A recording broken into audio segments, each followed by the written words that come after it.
दोस्तों नमस्कार।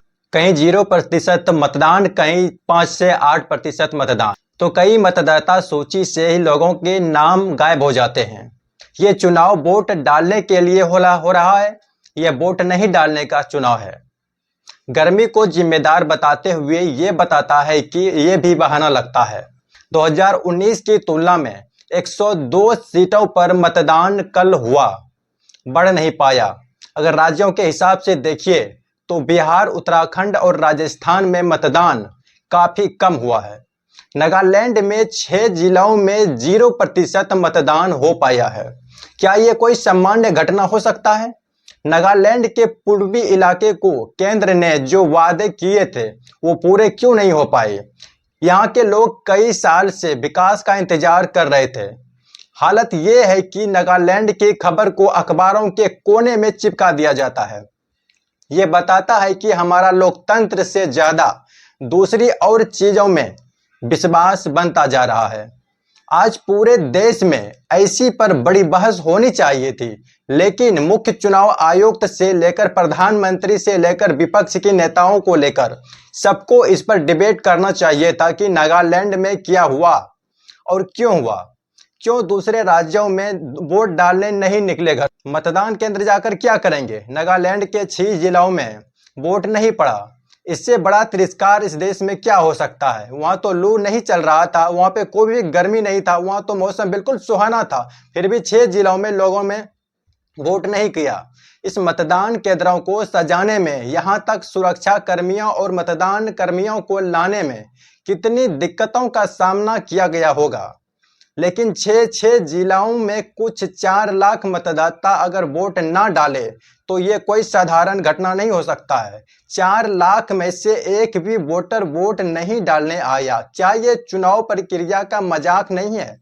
क्या इससे ये सवाल नहीं बनता कि मतदान केवल डांस और डेमोक्रेसी नहीं है कि डांस करते करते आप वोट देने चले जाइए? लोगों के इलाके में जीवन की बुनियादी सुविधाओं को जब नहीं पहुंच पाती है तो लोग क्या कर सकता है? एक दिन नाचते हुए ये साल भर प्यास डेमोक्रेसी बताने में लगा हुआ है, तो लोग मतदान केंद्रों में डांस करने के लिए क्यों नहीं जाते हैं? नागालैंड के इस मतदान केंद्रों में तो मतदाता छोड़िए, कोई नाचने वाला भी नजर नहीं आया। चुनाव आते ही अखबारों और चैनलों के कार्यक्रमों के नाम पर पूरे चुनाव को चिरकुट बनाने में लग जाते हैं। लगता ही नहीं कि लोगों के लिए चुनाव हो रहा है।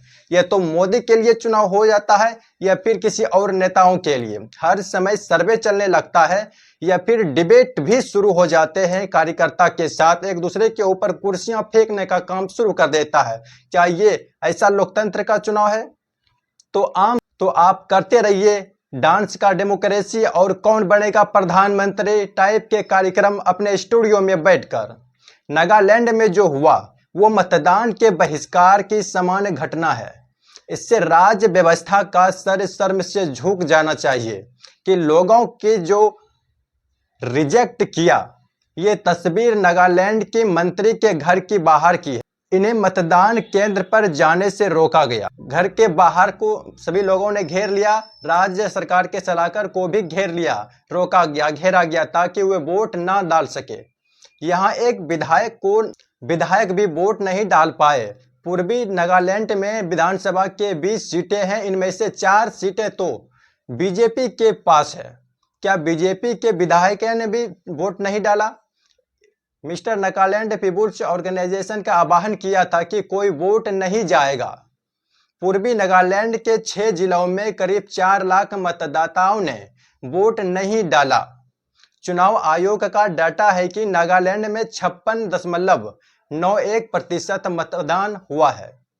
कहाँ तो चर्चा इस पर होनी चाहिए था कि देश के एक राज्य के लोग क्या मांगे हैं और वे मांगे कितनी सही है या नहीं है, मगर इस पर कोई भी डिबेट नहीं होता है। फरवरी मार्च 2023 में नागालैंड में विधानसभा चुनाव हुआ था, लेकिन गृह मंत्री ने हस्तक्षेप किया और आश्वासन दिया कि 6 जिलों को अलग प्रशासनिक व्यवस्था में बदल दिया जाएगा ताकि यहाँ के लोग अपना प्रतिनिधित्व चुन पाएंगे और विकास के पैसे का अपने हिसाब से इस्तेमाल कर पाएंगे। फिर लोकसभा के चुनाव से पहले इनकी मांग पूरी क्यों नहीं कर पाए? इनकी बातों को कौन सुन रहा था? हर बात को टालते जाइए। लेकिन 100% वोट ना देकर इन्होंने अपने मुद्दे को पूरे देश में पहुंचा दिया। कहा तो 100% मतदाता का संकल्प लिया जाता है। इन 6 जिलों में 100% बेहद चिंता का यह विषय है। नागालैंड में एनडीपीपी और बीजेपी की सरकार है।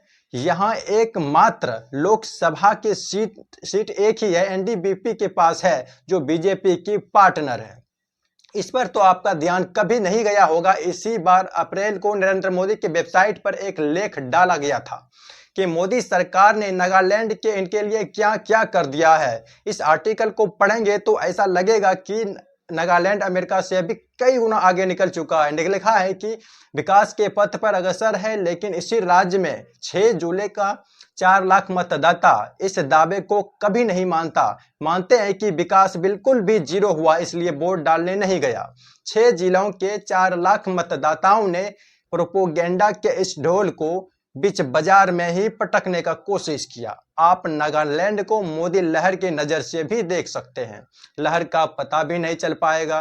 पूरे देश एक रंग, एक नेता की चर्चा से भर दिया गया है।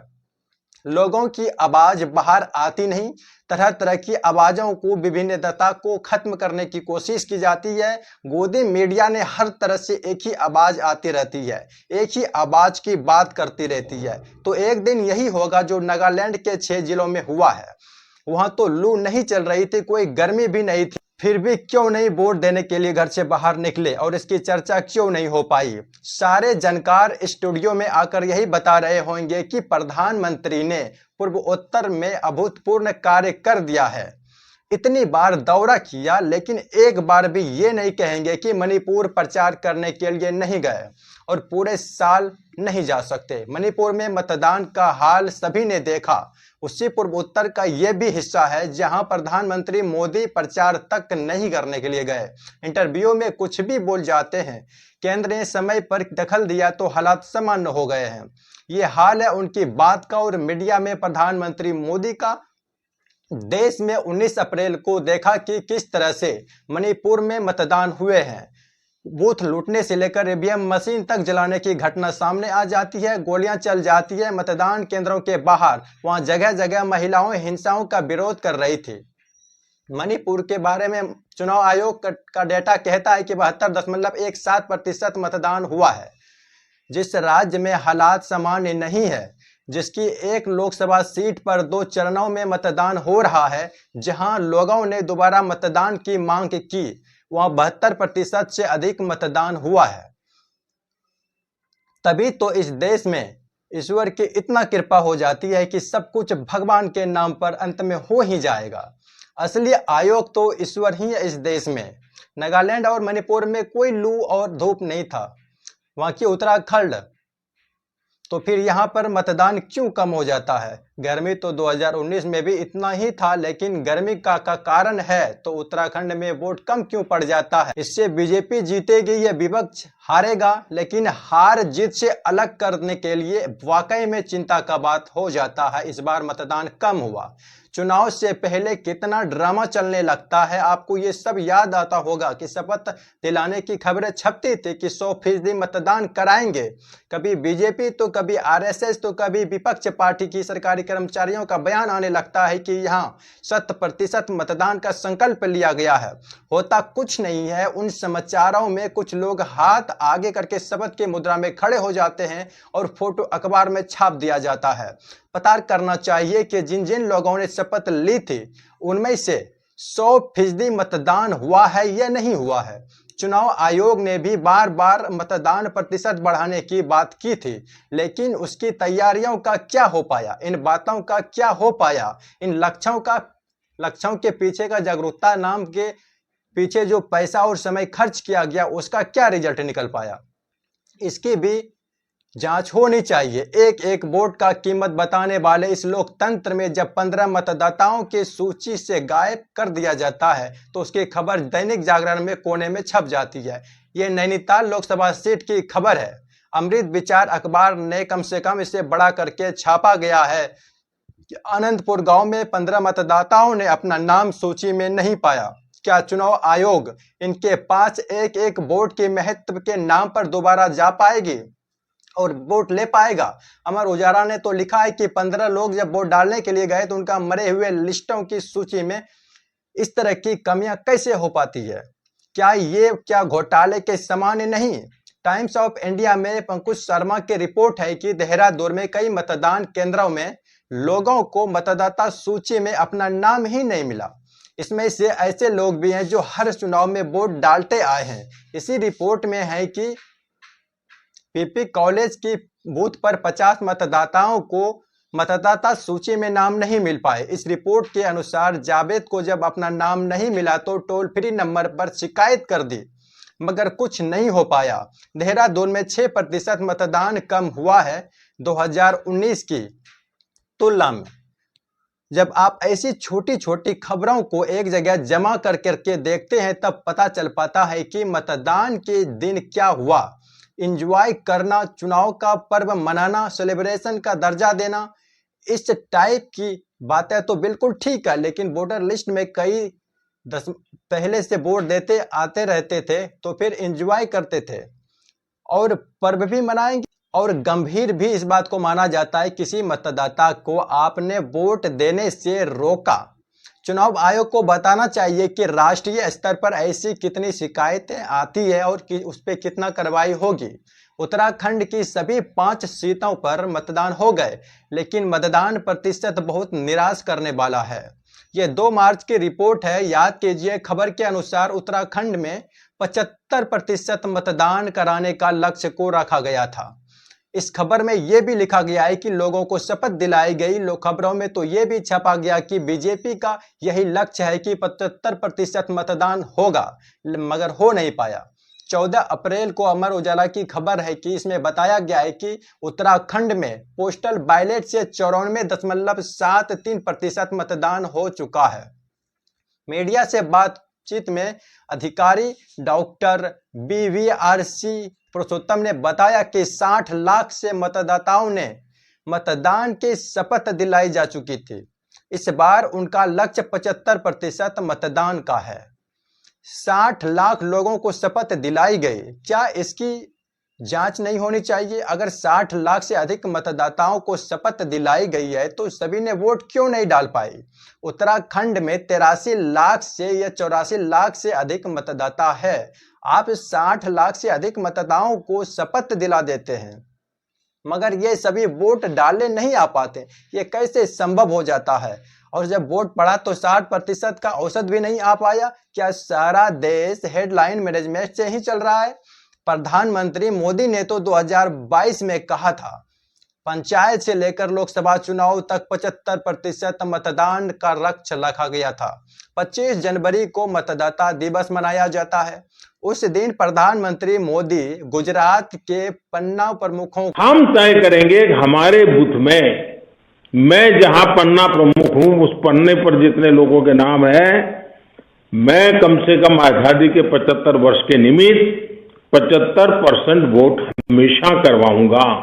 जो भी चुनाव होगा, छोटा चुनाव होगा, बड़ा चुनाव होगा, राज्य का होगा, पंचायत का होगा या देश का होगा, मैं ये तय करूंगा हाँ 75% वोट मेरे पन्ना प्रमुख के नाते मेरी जहां जिम्मेवारी है वहां हो, बूथ समिति के अध्यक्ष के नाते जहां बूथ हो वहां हो, और जहां भी मेरी जो भी जिम्मेवारी हो। यह को संबोधित कर रहे थे। लगता है बीजेपी का पन्ना प्रमुख और बूथ प्रभारी भी प्रधानमंत्री की यह संदेश भूल गया। हो सकता है कि उससे भी कुछ नहीं मिल रहा हो, वरना ये प्रधानमंत्री मोदी की भी नाकामी हो सकता है कि उत्तराखंड जहां बीजेपी का शासन है, जहां विकास का सबसे बड़ा दावा करते हैं, वहां 75% तो क्या 60% मतदाता भी नहीं है। मूल बात है कि मतदान ज्यादा हो, इसके लिए क्या किया जा सकता है, और जो भी किया जाता है उससे केवल हेडलाइन से बनती है या उनकी ऑडिट भी हो जाती है, समीक्षा भी होती है। यहाँ एक और चीज नोट करने वाला है कि सारा जोर मतदान पर है कि मतदान का प्रतिशत बढ़ा दिया जाए। मतदाता किस बात पर वोट डाले, उसके पास बराबरी से सूचनाएं पहुंच रही है या नहीं, विपक्ष की उम्मीदवारों का ये पोस्टर होर्डिंग है या नहीं है, यह केवल चारों तरफ बीजेपी का ही होर्डिंग नजर आ रही है। इस पर कोई बात नहीं हो पाती है, उसकी मन की बात नहीं सुनी गई तो वो घर बैठ गया। आप बनाते रहिए, इतना उतना प्रतिशत मतदान होगा। और उत्तराखंड के तमाम अखबार और वेबसाइट इस तरह के खबरों से भर गई, लेकिन 75% मतदान कराने का लक्ष्य हवा में उड़ जाता है। 2019 की तुलना में कम हो गया। 2019 में 64% मतदान हुआ था और बीजेपी को राज्य में 61% वोट मिला था। इस बार 53.56% मतदान हुआ है। नैनीताल जिले में करीब 2% मतदान कम हुआ। 2019 में यहाँ 63.15% मतदान हुआ था। इस बार 61.35% मतदान हो पाया है। मुख्य चुनाव के आयोग पर इस आधार पर एनआई से ये कह रहे थे कि उन्हें मतदाताओं के उत्साह दिख रहा है। जागरूकता अभियान के बारे में बताने लग गए, कहने लग गए कि इस बार युवा मतदाता वोट डालने निकलेगा। मतदान केंद्रों पर 75% मतदाता क्यों नहीं आ पाए? उत्तराखंड में तो ना कोई गर्मी हो पाई, ना लू चल रहे थे। गढ़वाल में जहां पे बीजेपी के हाई प्रोफाइल उम्मीदवार अनिल बेनोली चुनाव लड़ रहे थे, वहां पर 50% 84% की मतदान हो पाई।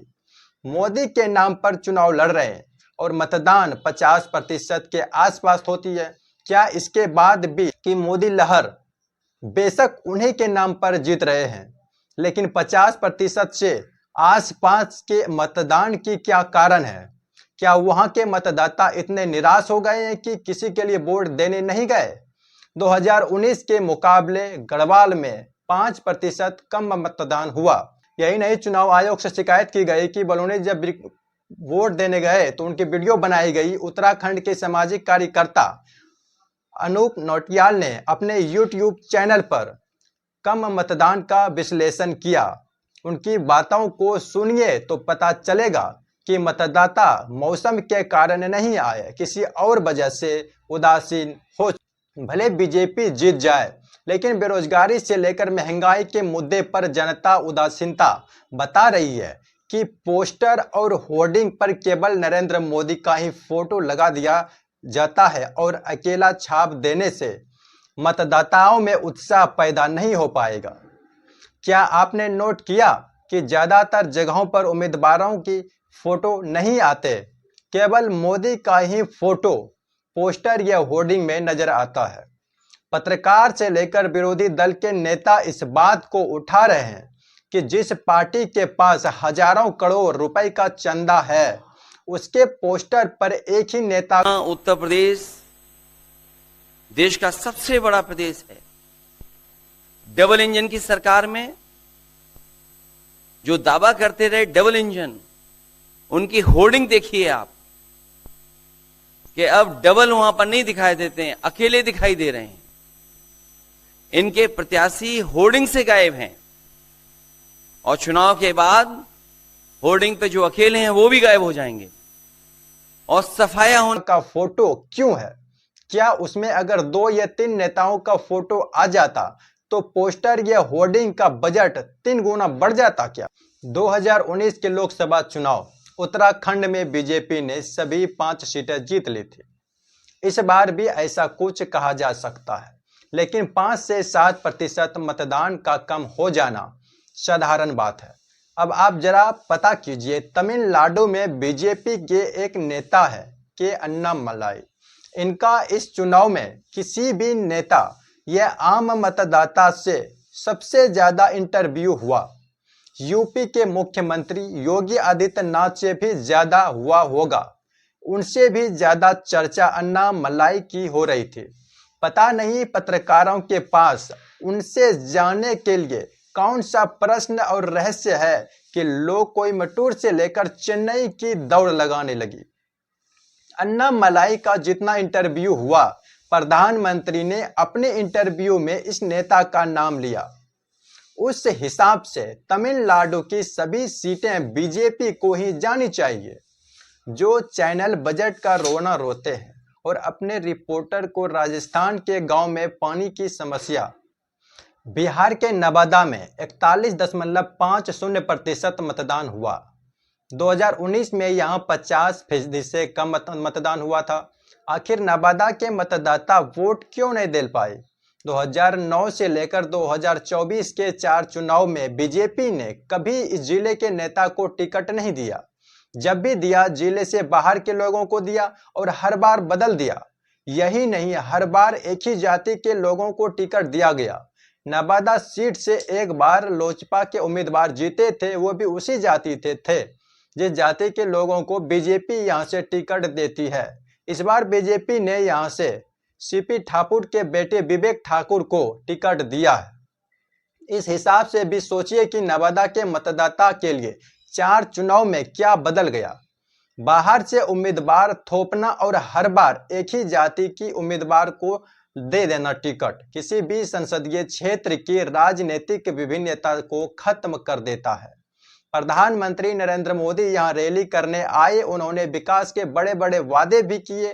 दुनिया में भारत का डंका बजने लगा है। पूर्वी नवादा में मोदी का डंका नहीं बज पाए।